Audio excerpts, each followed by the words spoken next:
Over to you, Zinedine. Good morning, everyone. Good morning, colleagues.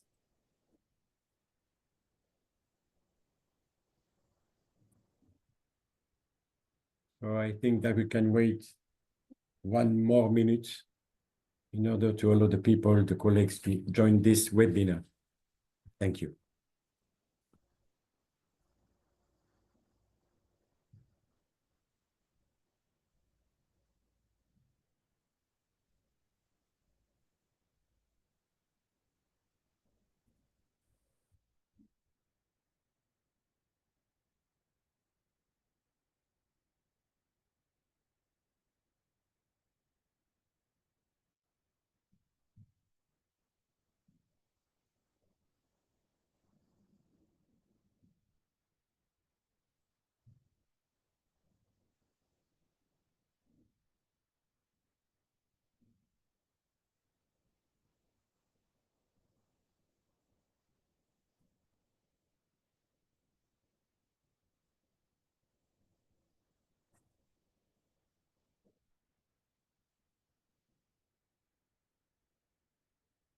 So I think we can start the webinar.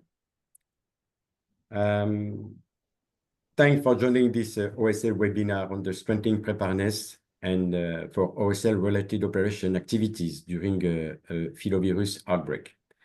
Recently, Tanzania and Uganda declared outbreaks of Marburg and Ebola, respectively. Response activities are currently underway in both countries. However, neighboring countries remain at risk, making it crucial to implement readiness measures. This effort will enhance preparedness activities, particularly in the OSL health logistics, ensuring contingency stocks, supply, and the implementation of isolation and treatment center. So the OSL department has developed a readiness strategy addressing this key aspect, which we will now present to you. But before we start the webinar, we'd like to provide you with a few instructions to ensure that the webinar runs smoothly. So please note, this slide is very important. Please note that this is a virtual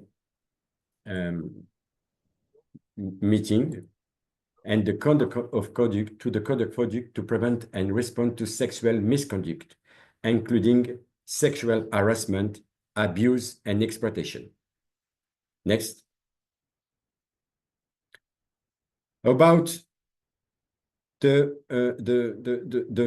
webinar, all the participants have access to the show caption, question and answer, chat, reaction, and raise your hand. If you wish to take the floor, raise your hand, and the moderator, which is me, will invite you to talk. Please activate your microphone when you take the floor. About the question and the chat, there is the question and answer on the top with a red circle. Please, if you have a question, use the feature for question regarding the topic and the presentation. Only question in the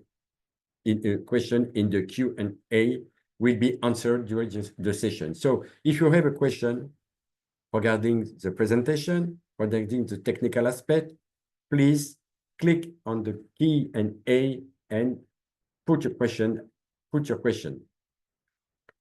Now, if you want to use the chat for general introduction, if you want to introduce yourself, we are going to ask you to introduce yourself, as for instance, in the chat.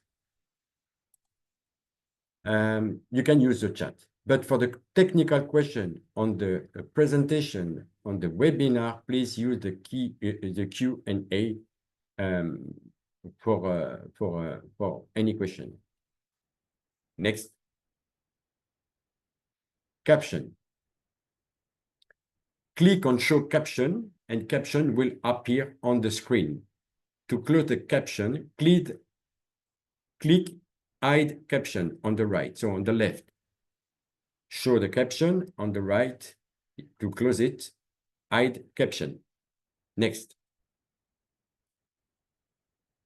About the recording, the material, and the feedback, kindly note that by participating in this meeting, whether as participant or panelist, we take your attendance as a permission to record your contribution and share the recording via different channels for the continuous learning purpose. The session material, including session recording, will be shared with the participant in the day following the webinar. I mean, the presentation and the record of this webinar will be shared in the day following following the webinar. As we are Friday, we will say on Monday. So the agenda of this webinar, I think that I already spent 5 minutes in this webinar to introduce the webinar. Now I will give the floor to Alex Freeman. Is going to introduce himself in order to start the webinar. And he will introduce you the OSL strategy for the MVD in Marburg virus disease and Ebola virus disease readiness. Alex, over to you. Thank you very much, Zinedine, and thank you, colleagues, for all that have joined this particular webinar. So we've been talking about strengthening operation support and logistics readiness in filovirus virus. So the objective of this particular webinar is being aligned in 4 main key areas. One is to understand the OSL MVD readiness at district level, the importance of logistic preparedness in the context of MVD outbreak, emergency supply chain and estimates that requires to ensure a proper quantification, better understanding of the OSL strategy designed for MVD screening and treatment centers. So this is the key objective of this webinar. And following up on that, I will go straight into the presentation, looking at what are the key areas that we need to focus on in terms of OSL. One of the main areas is to end-to-end supply chain management. We need to ensure that how we start our supply chain from the preparedness to the level of readiness and end-to-end. End-to-end means including our preparedness, there should be strategies also that captures what? The last mile. Assessing physical infrastructure, which is compliance to be able to isolate, manage, and treat suspected and confirmed MVD cases. Then thirdly, we're looking at assessing the readiness of communication system and apparatus to be deployed in low coverage or no internet areas. These are some of the key areas of focus that we need to look into as OSL to ensure that we are prepared and ready.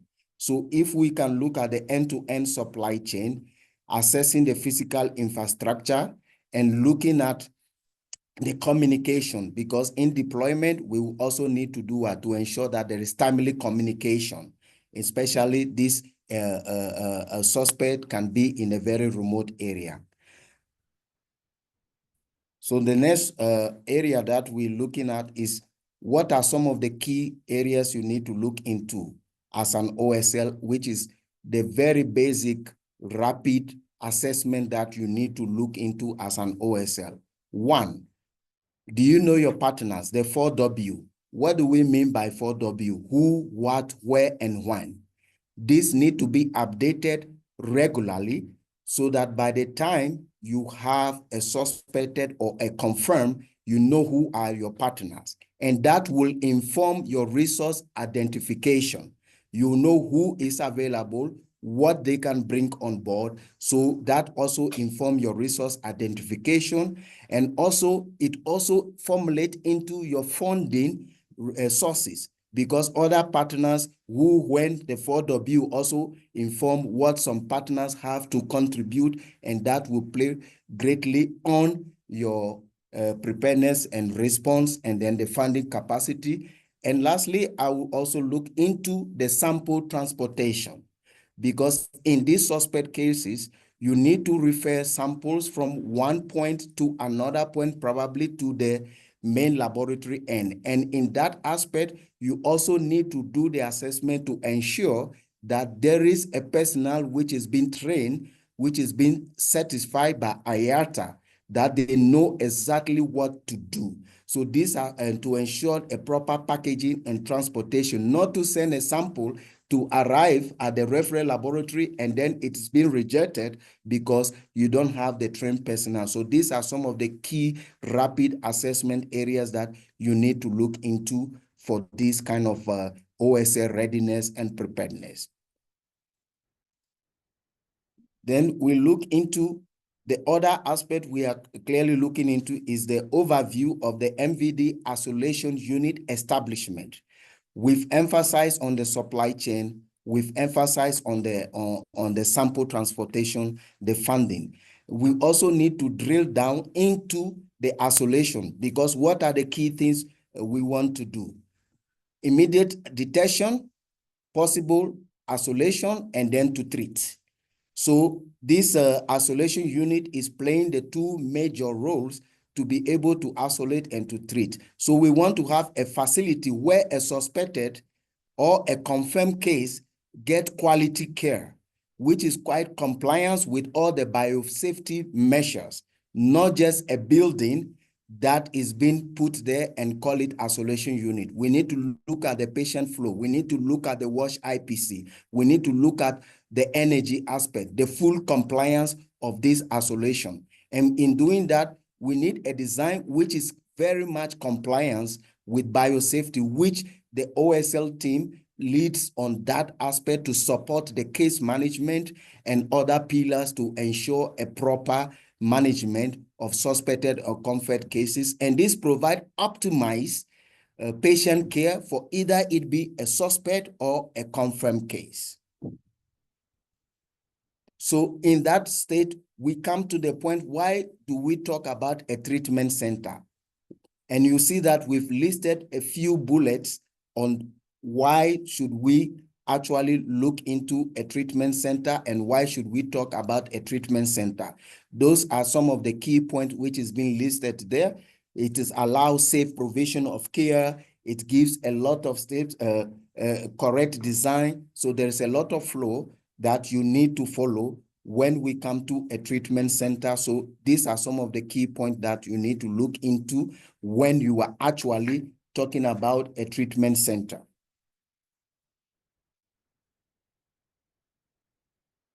So now we look into the screening aspect. So looking into the screening aspect. So if we talk about a treatment center, we don't go to the treatment center. We need to follow the flow. The flow means a suspect may come from a hospital, from any facility, but we need to ensure that there is a proper screening.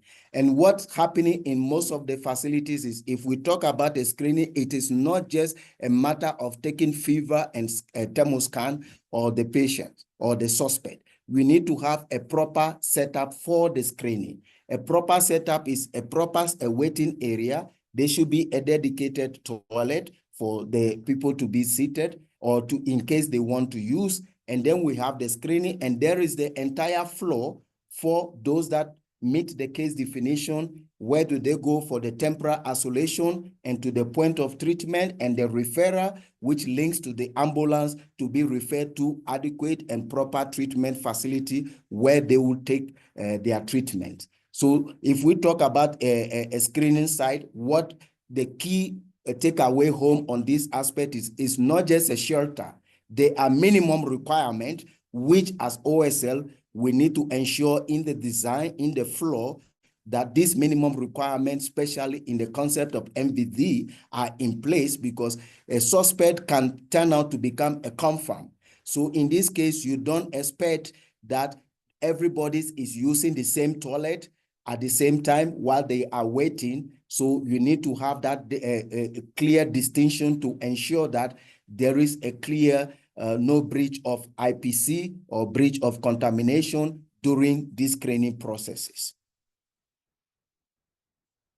So now we come to where to install an isolation unit. So it have to be as much as close to a healthcare facility. Why do we say should be as much as close to healthcare facility?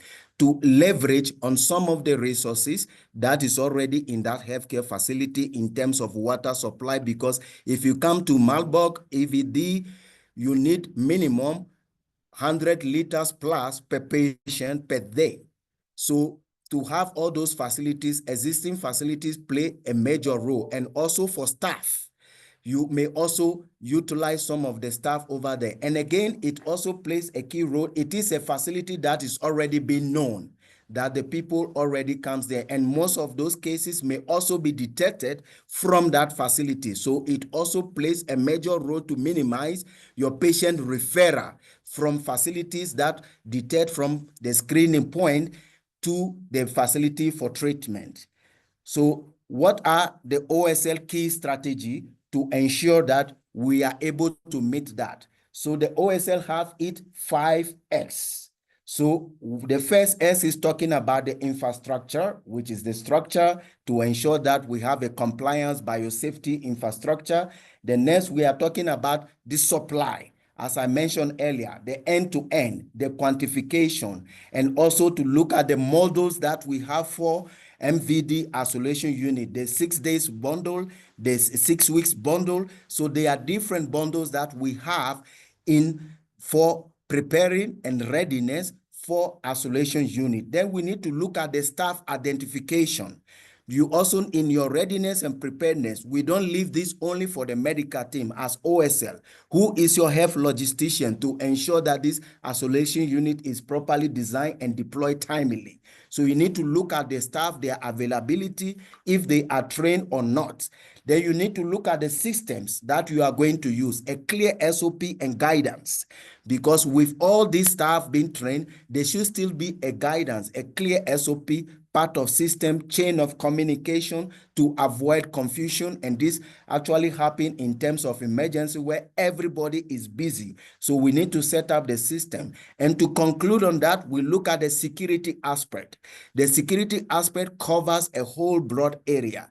The safety and security of the staff, the safety and security of the patient, the caregiver, everybody, even in that community where that isolation unit is to be set up, or within existing healthcare facility. Do the security, we need to look at the broader aspect of the security in terms of OSL to ensure that there is safety and security in the response and within the MVD isolation unit that we are going to set up.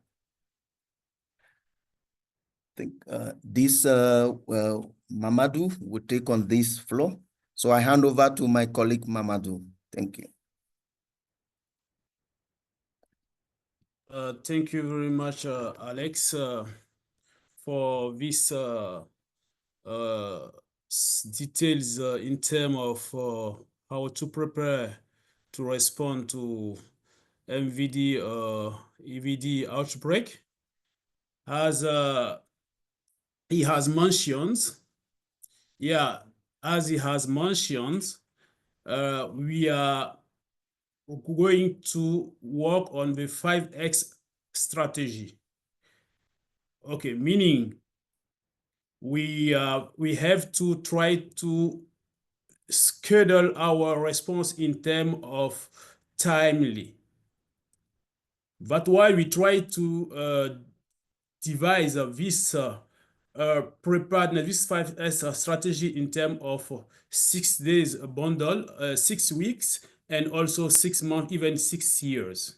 Meaning, in terms of first response, we have to go with a 6 days bundle, which is composed with a tent in terms of staff. Yeah, the training, our rapid response team, which is already ready for that. In terms of supply as well, we have to have a minimum staff to cover this period to be able to react on time for that as well. Same for the system as he was saying. And also it contains the security aspect is also covering this part. Coming to the 6 week, you will see the difference will be in terms of structure. The structure we will move to like a temporary structure, meaning it will also go beyond the tent. It can be built with local materials. And going back to the 6 month one, we can move now to the semi-structure in case the outbreak have to continue up to beyond this the 6 week. Yeah, it's better to think to have also a semi-structure facilities. Of course, if there is in endemic area like DRC, North Kivu, or somewhere else where this outbreak of filovirus is coming regularly, yeah, it's also better to think to have a permanent structure. We have already built some in some countries. It is a full set of treatment center where we have all the communities, all the other building to support to do the case management. Yeah, of course, in terms of HR, we have to have a constant train HR, meaning we have to regularly have a team ready. We have to do like a simulation exercise. We will come back to that later on. And also in terms of supply, make sure that we have put in place a procurement plan, and also always analyze the gaps, make sure that nothing is expired. If it's the case, you have to renew it again. Be ready all the time with this type of bundle. It is also the same for the system and the security. We have to consider all these aspects as well. Okay, let's move to talk about the 6 days and 6 weeks bundles. We were saying, for this one, it should be the first kit like for the deployment, which composed by also some therapeutic items, and this rapid response team should be appropriate to this 6 days bundle, which is like a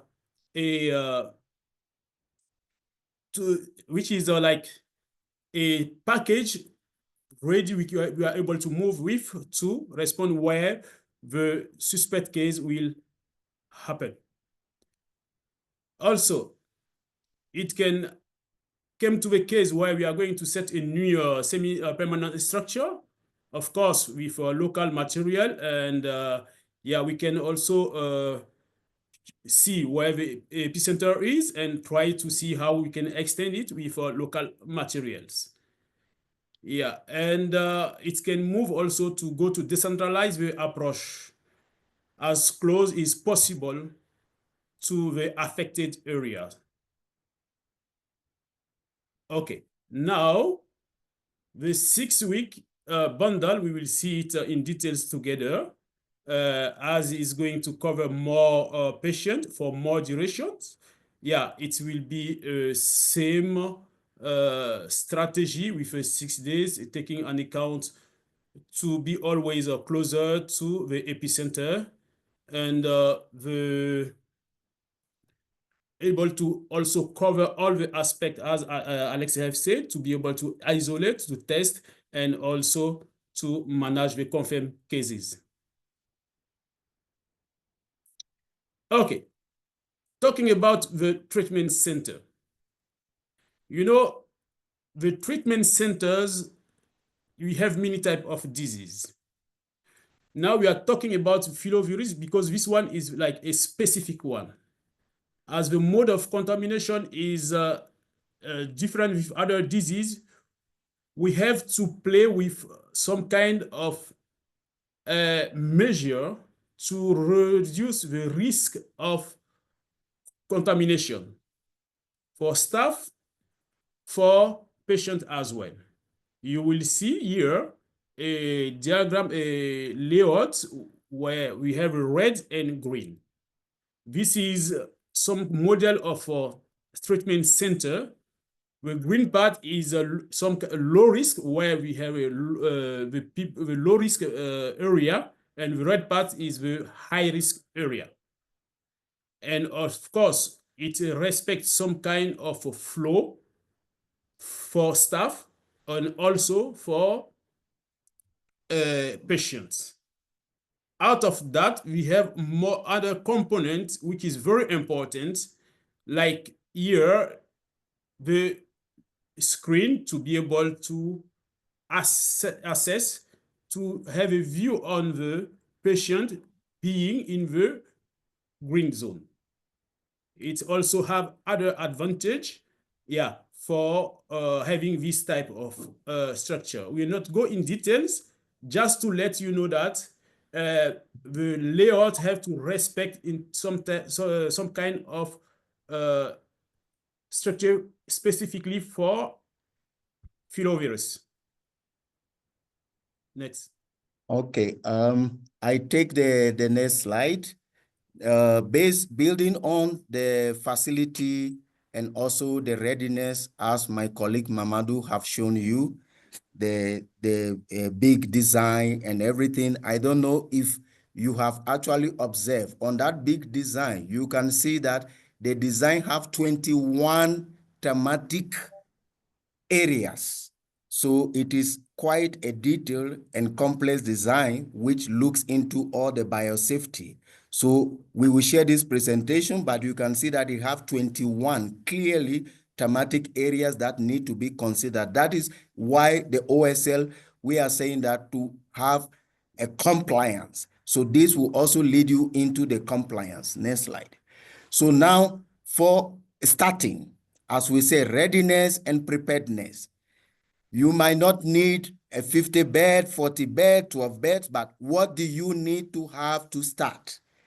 So my colleague have already spoken about the 6 days bundle, the 6 weeks bundle. We have the 6 months, and then we have the 6 years. So what are some of the minimum?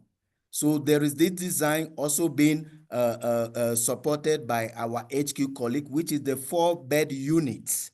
So this 4-bed unit is something that a country in terms of preparedness and readiness can have in mind, in place, to be able to have something to start. Because the aim, again, I repeat, quickly detection, isolation, and manage and treat. So what do you have in the first place to start? So these are some of the starting points. And what land size do you need for this 4-bed? Because getting land from the Ministry of Health and whatever sometimes become very complicated, but you can start slowly and then you expand based on the magnitude of the outbreak.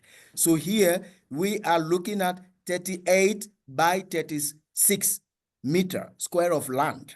So this is some of the information we want to provide to you. So when we are talking about readiness and preparedness, we start small and then we expand and we grow. Next slide, please. So again, this will be also explaining the floor, and then the green area. This is the innovative design that WHO OSL with support with the Techno have developed. Initially, we have a design where you have to put on PPE to do every single thing that is needed to do to give an optimal care for a suspected or a confirmed case. But with this design, you have optimized way of working with the green area integrated into the whole entire design, where you can see, manipulate, and manage cases unnecessarily to put on a full PPE to go into the patient cubicle to provide that care. And these are the designs that we are pushing to ensure that we minimize the staff getting infected, to give an optimal care also, because being in the PPE also needs a time, and it also very uncomfortable, and also reduce cost on supply estimation, because we are going to use less PPEs, because we are only going to use it when it is needed, because this design have already given some room for us to be able to give an optimized care. The next slide is talking about the basic supplies, which is being required to set up the starting point of these 4 beds. It might have some bit of the waste zones and other things that will link into local procurement, but as OSL from the regional office, the health logistician team, the entire OSL team with support with the technical team, we can guide you when you actually need this to be implemented in your country. But the message here is these basics to be part of your preparedness, that you know that in case there is a suspect, at least I have the capacity to manage the first 4 cases, and based on that, I have time to expand and open the tap for now for all the supply systems.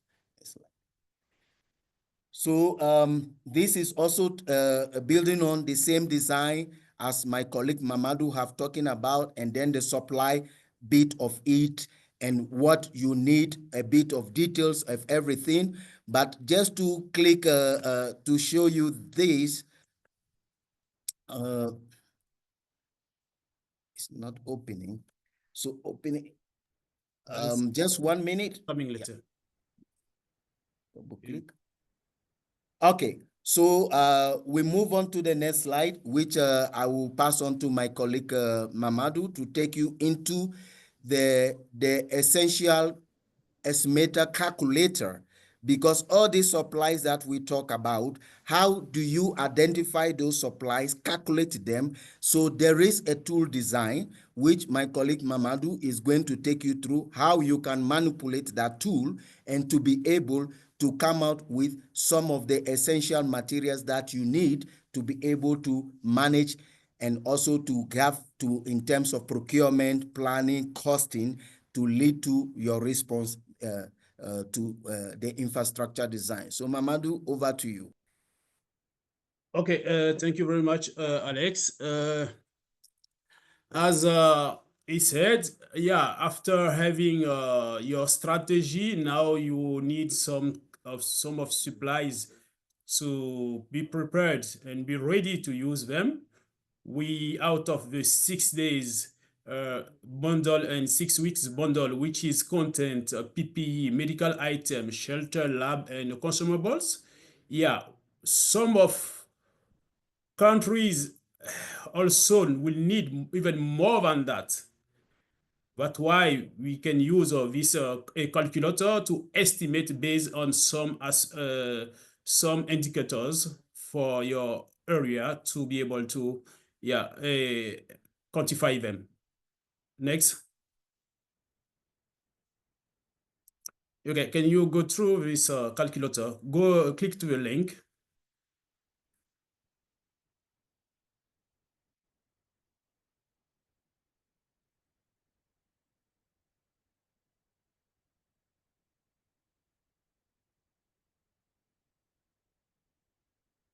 Yeah, this calculator is you can share what is open in your browser. I was saying this calculator we want to show you is free. You don't need to be at a WHO to have access. Everyone can have access to it. Sorry, we can't Is it see opening? the page of the calculator.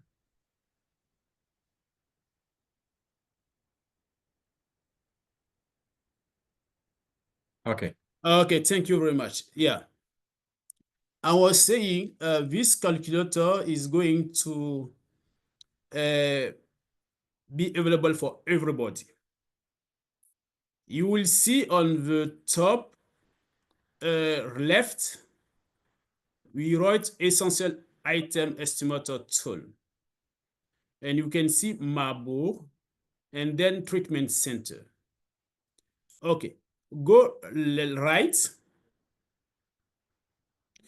Okay, you can see where I change disease.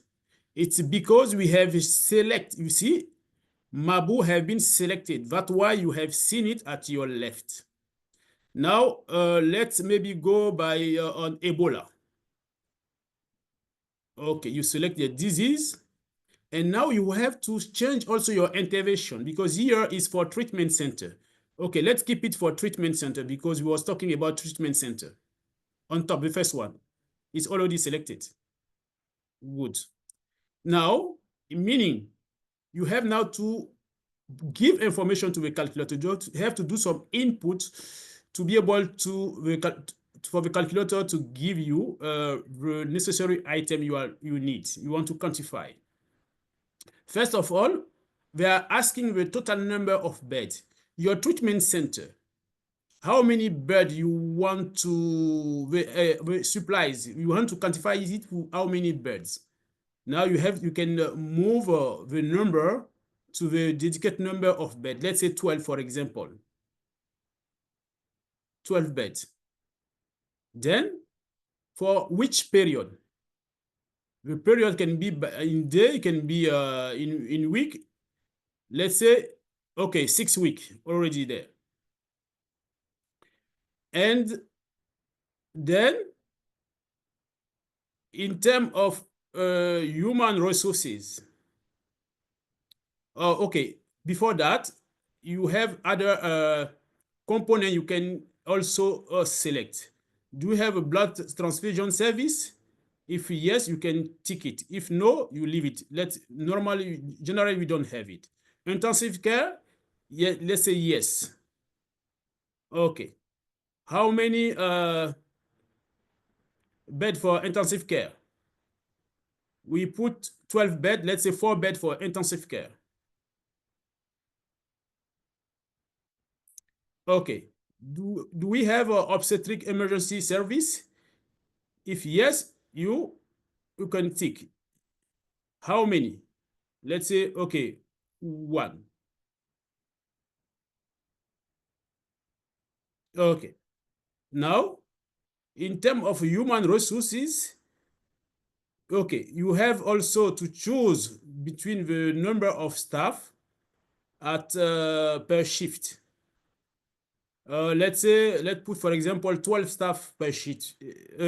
4 staff, you can select the number of shifts. Is it 4 shifts per day or 3 shifts? Let's go with 3 shifts. Okay. Now, you have also to give information about the percentage of capacity in terms of severity of the cases. Okay, let's say generally we can say, okay, 60%, let's say 60% for stables and 40% for severe. Okay. Now, we have also to give information regarding the monthly occupation rate. Did your treatment center have been occupied at 100% every time or not? Generally, yeah, it's not every time you are at 100%. Let's say take 75%, for example. Okay. Now, the last information you have to enter is the average number of day of stay. The average number for each patient, the average number of stay in the treatment center, how many days? Okay, 7, let's keep 7 days, for example. Okay, now,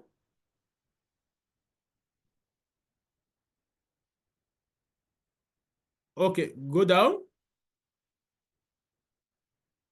Yeah, you have put all your information, and now you can go on top. You see human resources, intensive care. Sorry, you can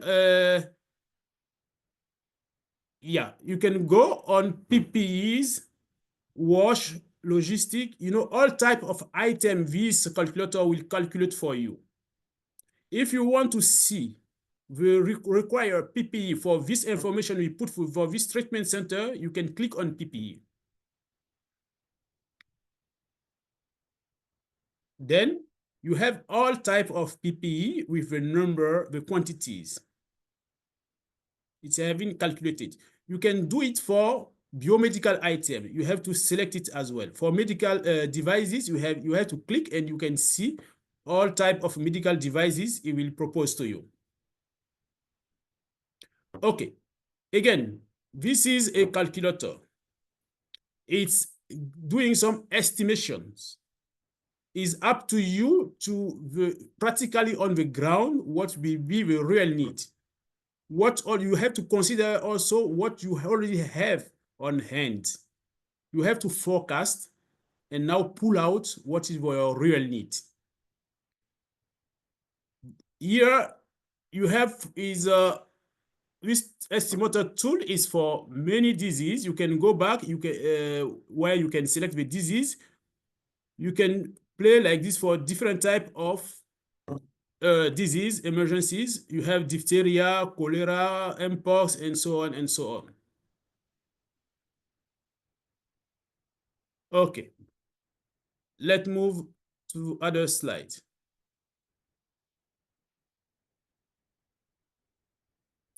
Now I think we have done this part. Let's move to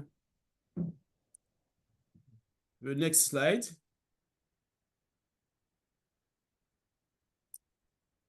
Yeah, now we assume that you have quantified what you need, what you want to order.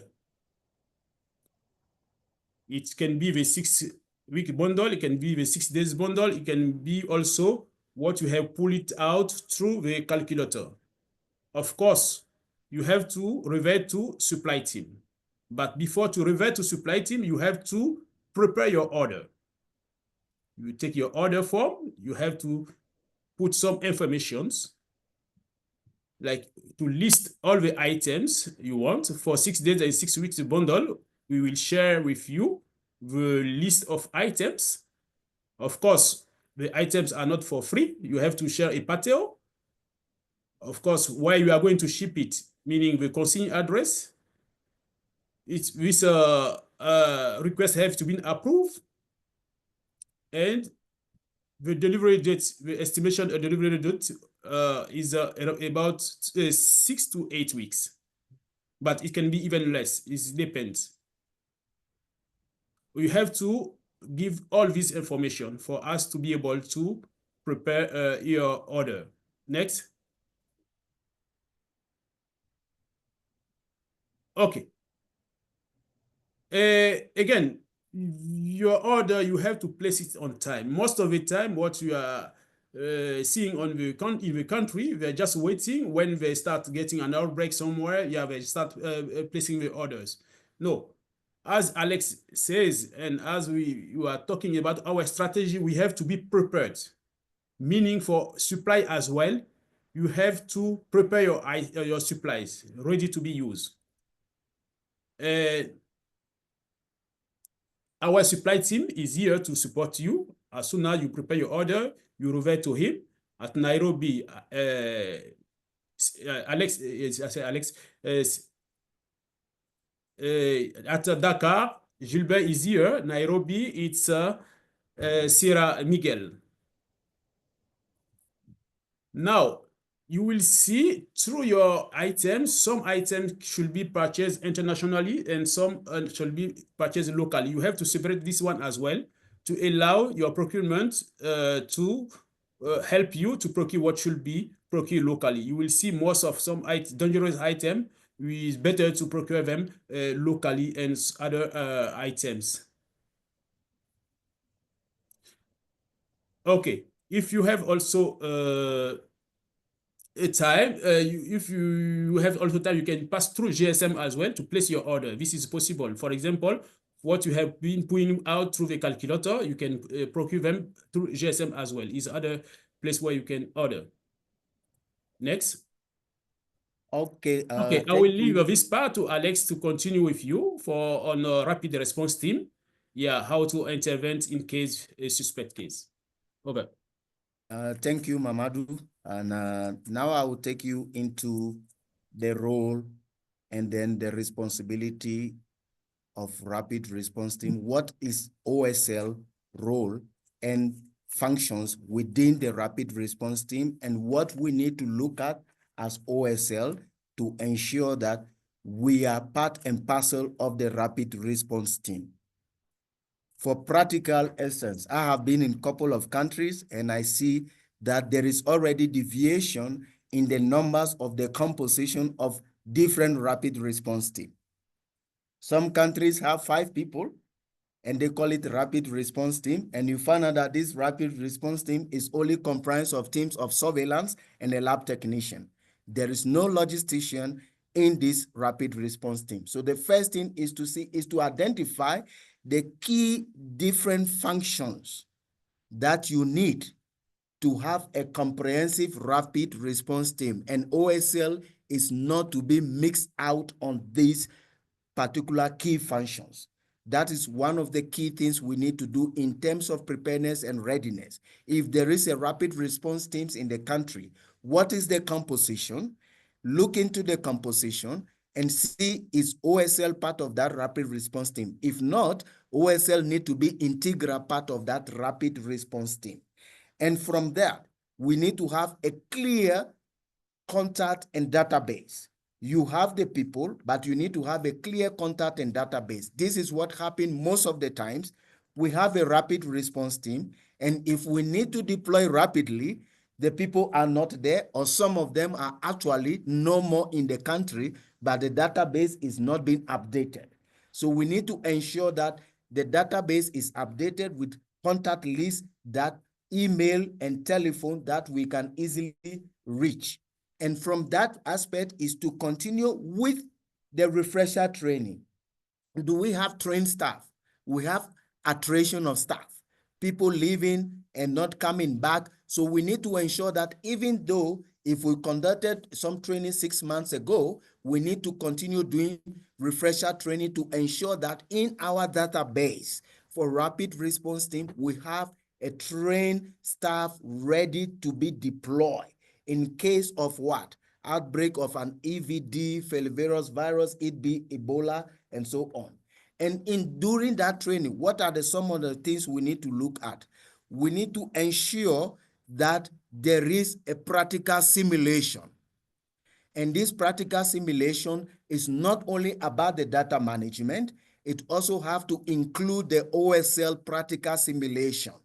How to map out an isolation unit, how to ensure that the localized formalization of the PPE ready to use, pre-packaged, localized at country level, at district level for ready deployment and ready to use, so that you don't have the rapid response team coming to the warehouse and trying to look for a mask and things. And what happens is somebody arrives and call you and say that, oh, I'm mixing the masks, I'm mixing this. So localize to have a clear package on that. And all those aspects will play and give the expertise in the refresher trainings, linking it into simulations where this a rapid response team will be able to simulate and to understand how quickly to get ready. Even the vehicles, are they ready?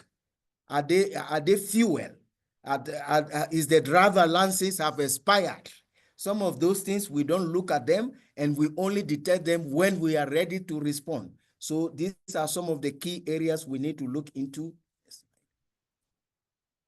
So again, looking into the simulation, those are some of the points on the board that you can have since we are going to deliver this presentation to you, not to bore you with too much information, but I'm just emphasizing on the key point, the identification, clear database, conduct refresher training simulations, and also ensure that there is a clear package on what needs to be done as a rapid response. And the team composition, OSL should be integral part of the rapid response team.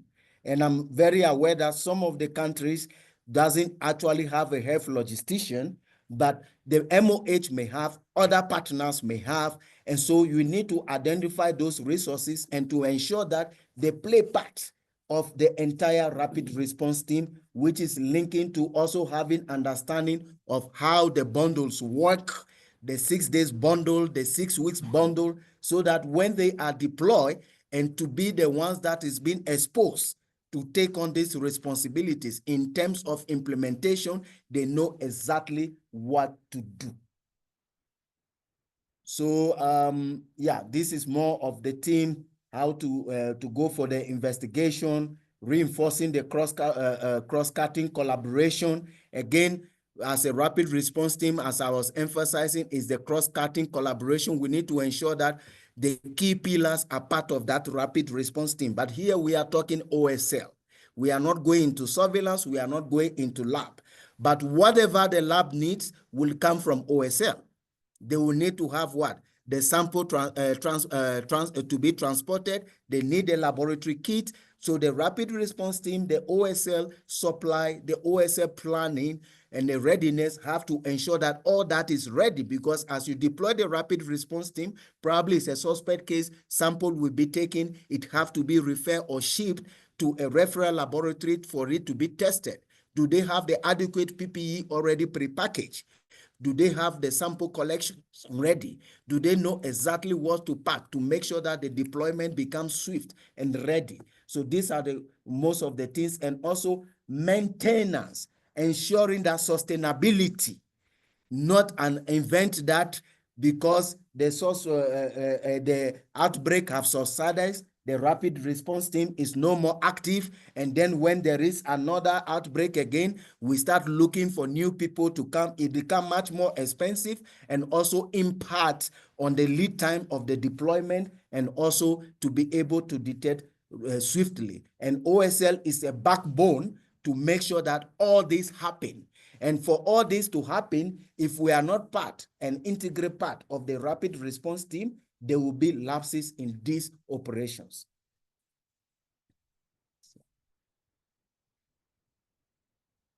So here I will call in my colleague Mamadou to explain a bit the support with the technical working group that the regional office and then the HQ will work on, basically on the designs, which supports as you country you can get from the regional offices, it be Nairobi hub, it be Dakar hub, it be HQ, but your entry point, where do you start your communication, the hub, and then the health logisticians, which is Mamadou and myself, and also colleagues from HQ will be able to support you adequately in terms of design, in terms of the entire infrastructure, in terms of different pillars which falls under the OSL. And OSL, excuse me, and sorry to say, we are not just there to move boxes. OSL, we are beyond moving boxes. So we look at, I call it the public health engineering aspect of the public health response of the medical and the surveillance team. So we look at a broader picture of the non-medical aspect of treating patients in that component. So we have this working group, which is the technique, which I'll ask my colleague Mamadou to give you a bit of background of this technique working group, which from the regional office to the HQ, these technical capacities are available. As we speak now, we have some colleagues even deployed in Tanzania from the technique working group, which is supporting the Tanzania response and coming out with ideas of design, what they need to integrate the existing structures that they have to be compliance and biosafety compliance in terms of isolation unit. So Mamadou, over to you to drill into the technique and give them a bit more support, what they can get from us, from the regional office and this technique group. Thank you. Okay, thank you very much, Alex. Thank you already described what is technique. Okay, I'll go more deeper. As he said, technique is a working group between regional office and also HQ. We are expanded also to other partners, in terms of support. A few years ago, we realized that there was no real competencies, a specific support in terms of health infrastructure development, how to rehabilitate existing infrastructure, how to work on which type of health infrastructure should be used to which disease, to which type of response, how to work together with other pillars, IPC, case management, what is their need. That's why we think about this working group and to developing all the challenges we are getting on the field. In terms of case management, we try to see together how to promote it, how to make it workable for the treatment center. What why is you was saying is something which is evolving. Now is also a type of support to countries, to member states. Currently, as he said, some of them have been deployed to some countries. Some countries as well have been challenging for some health infrastructure. They can contact this working group through regional office, and then we can have a close discussion to expose the problem. We are assessing together. It can be the assessment can be remotely or it can be physically, and then get the solution, the appropriate solution to build this facility. Now we have this assessment tool we can share to countries for this specific support we are looking for. Based on that, we will work on the drawings, the reports, and also to support the implementation of this infrastructure. We are also working with other components like universities. It's still some kind of capacity building in terms of some university who have some specific capacity in the health to see how to promote, how to respond to some specific aspect in terms of health infrastructure. Recently, we have worked with one university for the ventilations in the health facilities. How to create a good ventilation in the health facilities. We did the simulation, we did a study in the cold area, in the dry area, and propose some solution for that as well. Just to tell you, we are doing the drawings, we are contacting, making some manuals as well.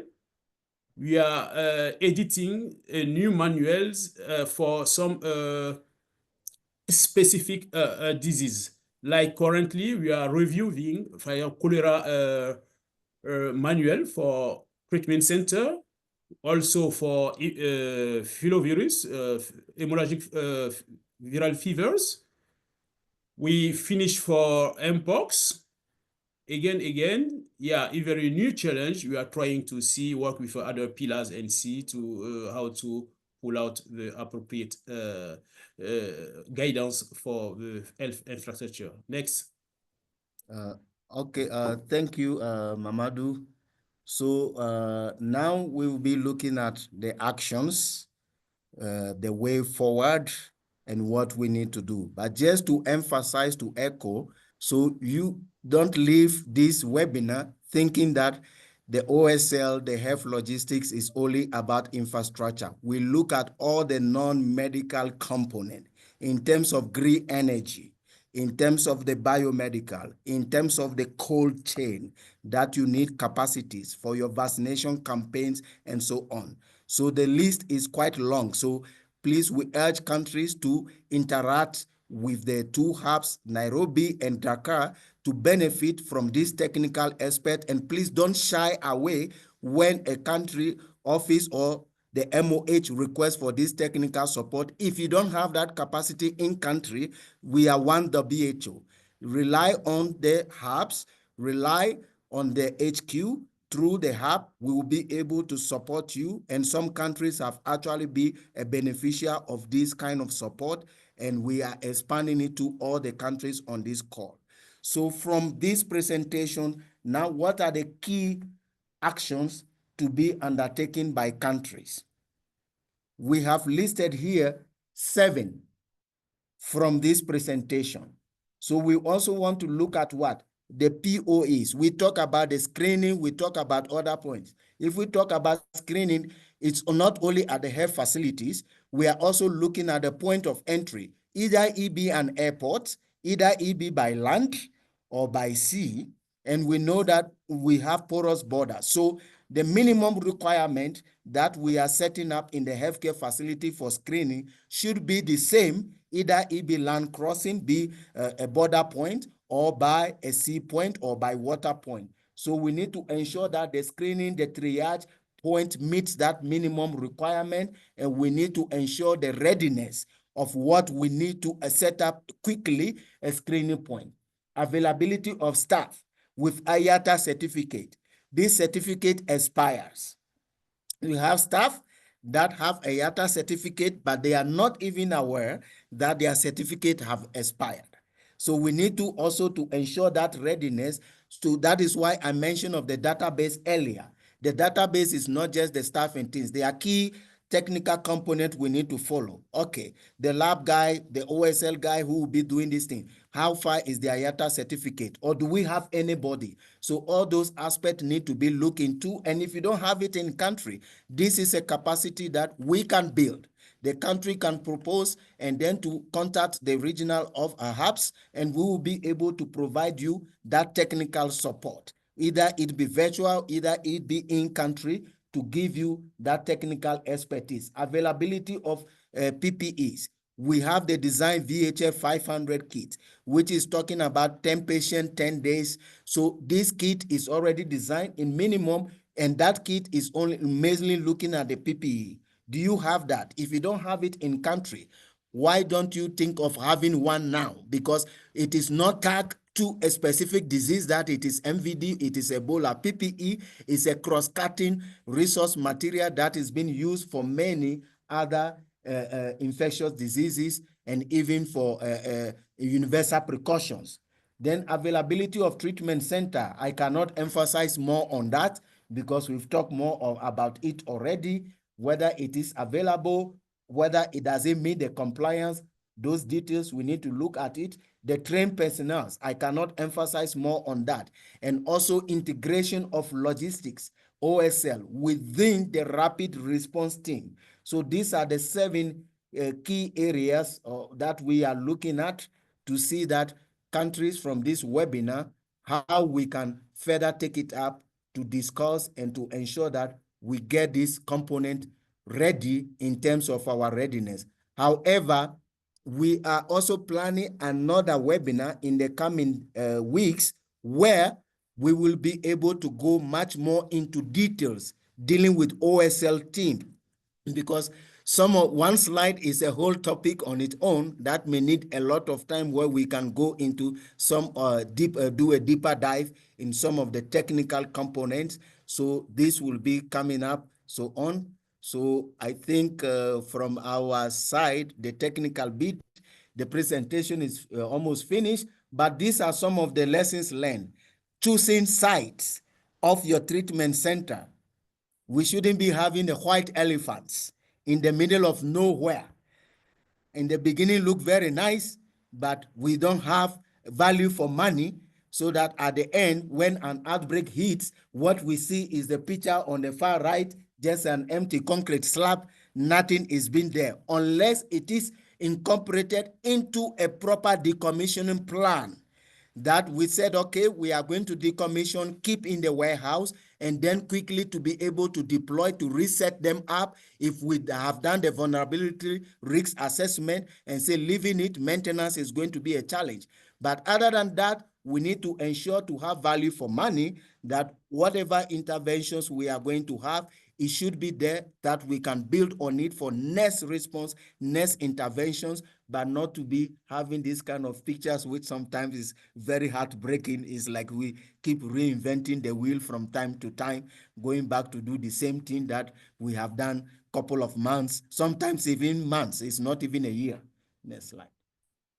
So this is just some of the pictures from the field, and kudos to some of the team members on this call, including Zinedine and co, who have been part of these kind of setups in the field. So you see a rope hole looking very rugged, and on the far end, how it has been transformed to give a facelifting and also to give a better patient care, not just for the patient care, even for staff. You work into environment that you feel comfortable and you feel confident to do your work, than in environment that you are quite cautious of everything that you do because the minimum standard are not set in place. So yeah, we stop here, and I think now we move it back to the moderator, Zinedine, for this, and Amarachi. Thank you.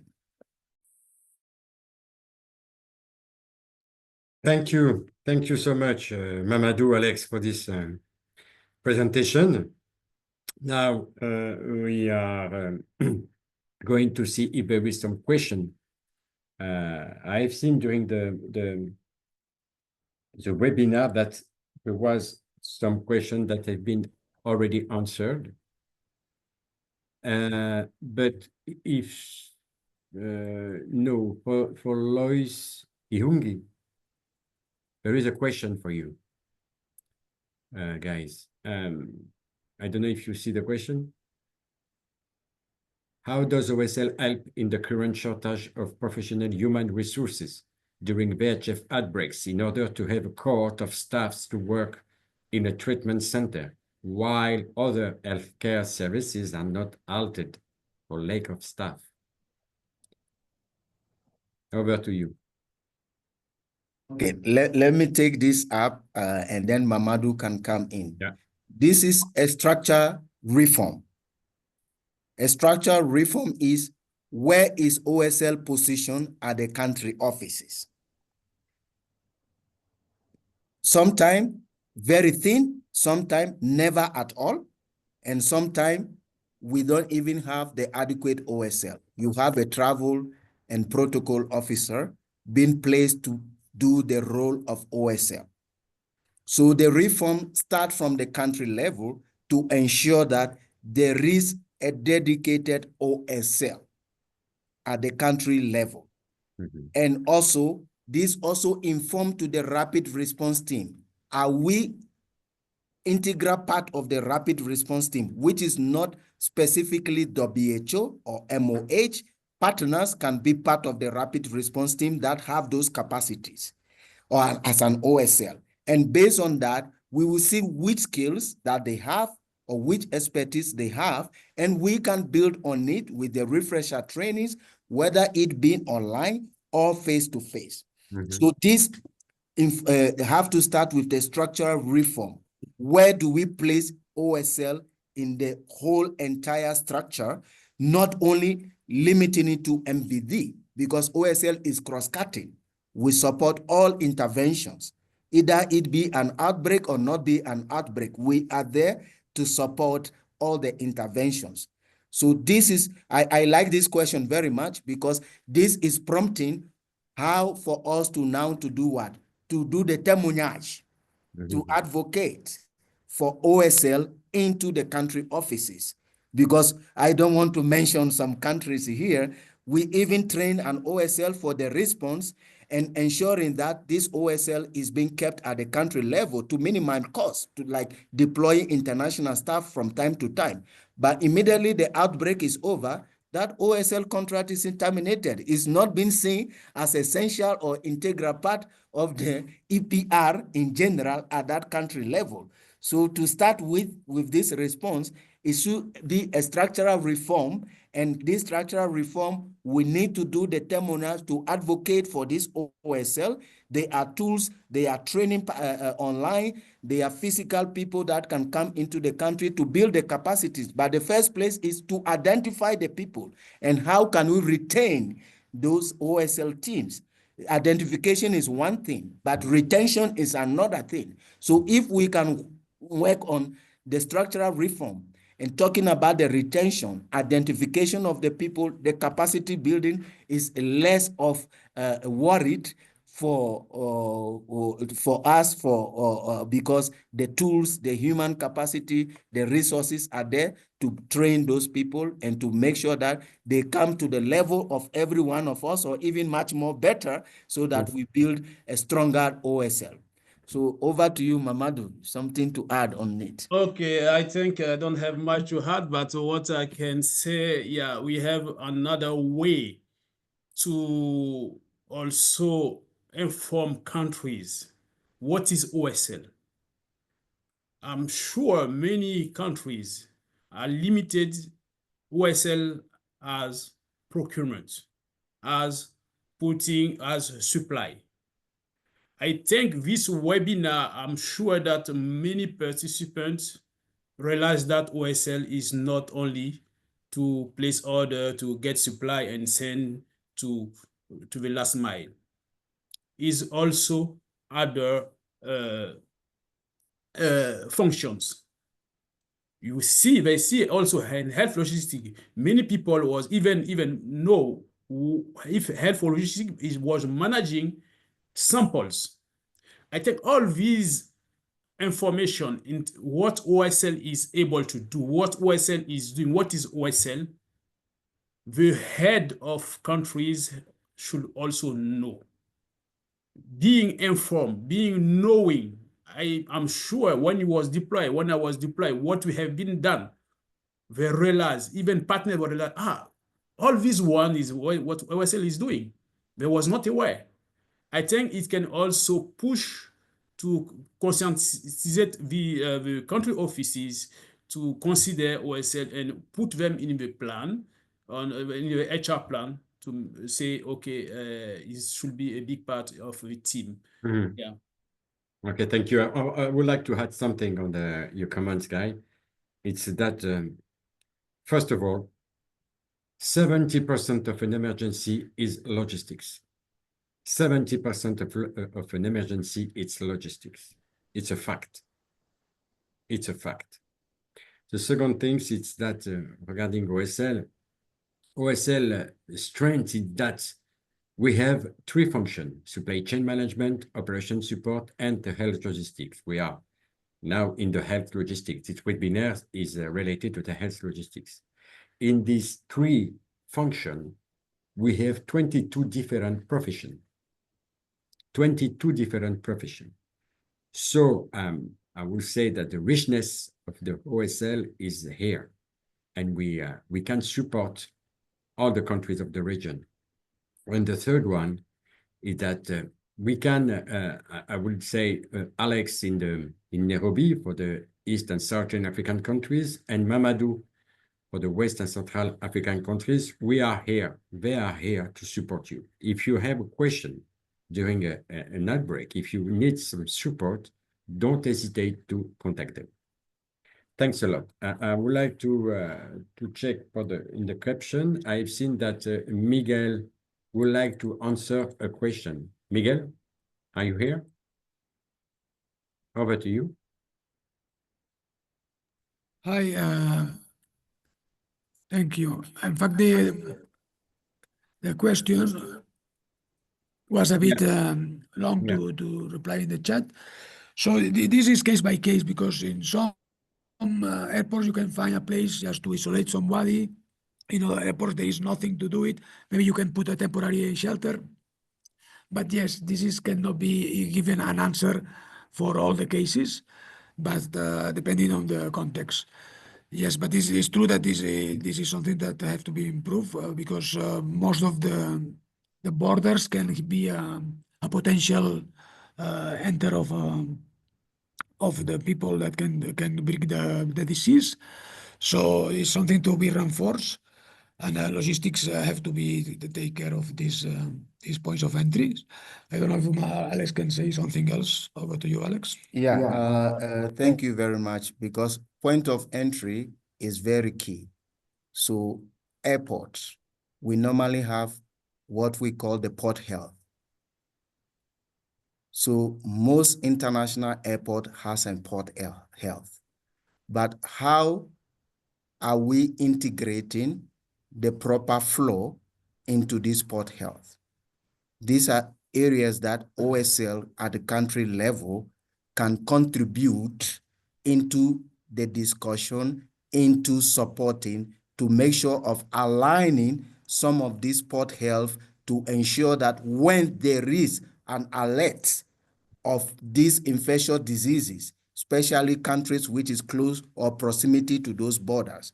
For example, we did some in some other countries aligning the flow, like Ethiopia not long ago when I was there, even though it was for cholera, but from different discussion, we were invited to go to the airport to look at how is their flow in terms of port health. And you see that some of the port health is actually after immigration. So in the event of managing filovirus diseases, Ebola and things, so if there is a suspect, and then by the time they have already what? If there is one suspect or one confirmed, the contact list become longer. So this is case by case scenario to see how is the adequately flow to be able to screen, to detect, isolate quickly before moving to the other floor. Like in South Sudan, we have to build the port health outside before getting into the immigration floor. So from the flight, they pass through and to be screened. So anybody that is coming from that flight, if it is suspect, is being trapped and captured here, but not to go into the main hall and then to have contact with many people, where some airlines you can have so many airlines arriving at the same time and so many people at the immigration and very crowded. So this is case by case, and these are issues that we can support countries on case by case basis based on what you have available and what are your intentions, what you want to do. Then we can provide you some guidance, we can provide you some technical support and how to improve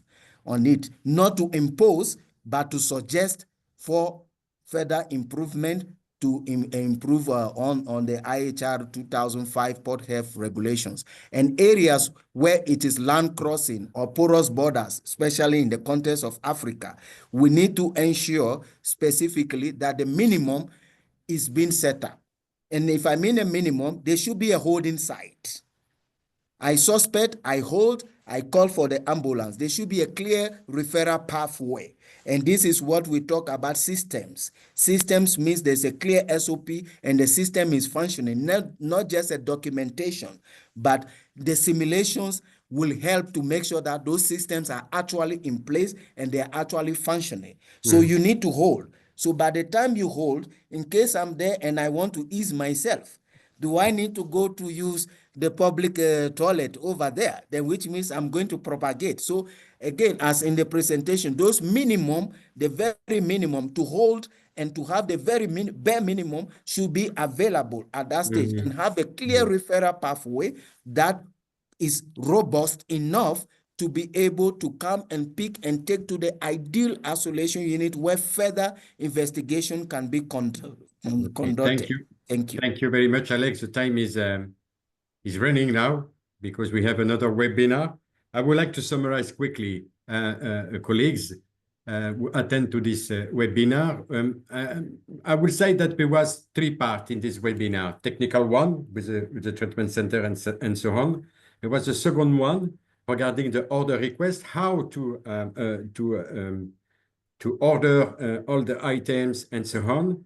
And the third one is the technique, you know, the remote support, technical remote support that we can provide. For the last one, the technique, if you need to contact technique, please contact our colleagues in the hubs. I mean, Alex and Mamadou. Copy them together in order to provide the best way and to contact also technique, because we are in the region and we are also in a better place to understand you. So we can also manage the needs and to provide the best way, the best support to you. For the technical part, there was the layout of the treatment center, isolation center, and so on. There was also the use of the calculator tool. Please contact our colleague if you need support bilaterally to use this tool. I mean, contact our colleague, it's the OSL Health Log, Mamadou, and Alex for the boss in the boss hub. And for the order request, how to fill the order request, how to do the procurement. We have also in the hub our colleague from the supply chain management pillar. I mean, in Dakar, Gilbert, and in Nairobi, Miguel. Don't hesitate to contact them as well in order to get their support. I think that there is no other question. The time is running, as I said. I don't think that there is other questions. So just to remind you and to tell you that this OSL strategy has been defined, drafted, and also finalized in collaboration with technical sub-pillar, I mean laboratory, IPC, case management, and so on. So therefore, its implementation requires also the involvement and the engagement of the case management IPC lab focal point in your country, and also the stakeholder focal point, I mean, in the MOH. So because it's a complementary approach. As Alex and Mamadou said, we are working transversal with the other pillar. So don't hesitate also to involve them and also to share with them the presentation. And if you need more support, don't hesitate to contact our colleague Mamadou and Alex bilaterally. So I think that I don't see other question. Thanks a lot. Please, you have a hand from Ibrahim Mamadou. Oh, yeah. Yes. Panelist. Thank you so much, Zidane. Very quick. If you can hear me? Yes, I said Zinedine. Okay, Zinedine, apologies. If you can hear me, I was just trying to buttress on what Alex and Miguel said about POEs. So Article 19/2021 of IHR tells member states to designate POEs. And after doing that, you need to get the capacities outlined in Annex 1 of the IHR. These include OSL capacities. But for non-designated, then you would also need to do assessments, and these usually are a lot of ground crossings that may be very small. You would need to do a lot of other assessments to see what capacities you can install. And we have been having quite interesting discussions with the OSL team around what basic assessments for the at least minimum that a ground crossing, especially in high-risk areas, should have. So this is something that we can continue to develop, but for countries to note that if you don't have the capacity basic requirements for OSL in an airport or a seaport, you may not want to designate it. You may not want to say that this is the designated IHR airport or seaport unless you are ready to build those capacities, and that includes these specifications for holding, screening, and other areas, and transfer to an isolation unit. Thank you very much. Thank you, Ibrahim. Thank you very much for your additional comments. Yes, I would like to say as well that OSL is also embedded in the all activities, all sub-pillar, in order to support them. Like in RRT, I was surprised that to hear that the logistic is not involved. Sometimes I am surprised sometimes to find out that OSL is not involved in the RT teams. So thanks a lot also, Ibrahima. Okay, I think that it's a hand. As I said, we get in touch. We will share with you the presentation and also the record of this training at the webinar, and plus also the contact of our colleagues, I mean, in health logistics, operation, and supply, OSL colleagues in the both hub. Thanks a lot for your participation. And Zinedine, yes? Just a quick one to buttress that the French section is happening. Yeah. Today as well, in a couple of hours, maybe an hour and a half from now, for the Francophones, that will also be drilled in properly so they can get the full concept of this webinar. Okay, thank you very much. Colleagues, thanks a lot for your participation, and we keep in touch. Thank you very much. Thank you. Ciao. Thank you.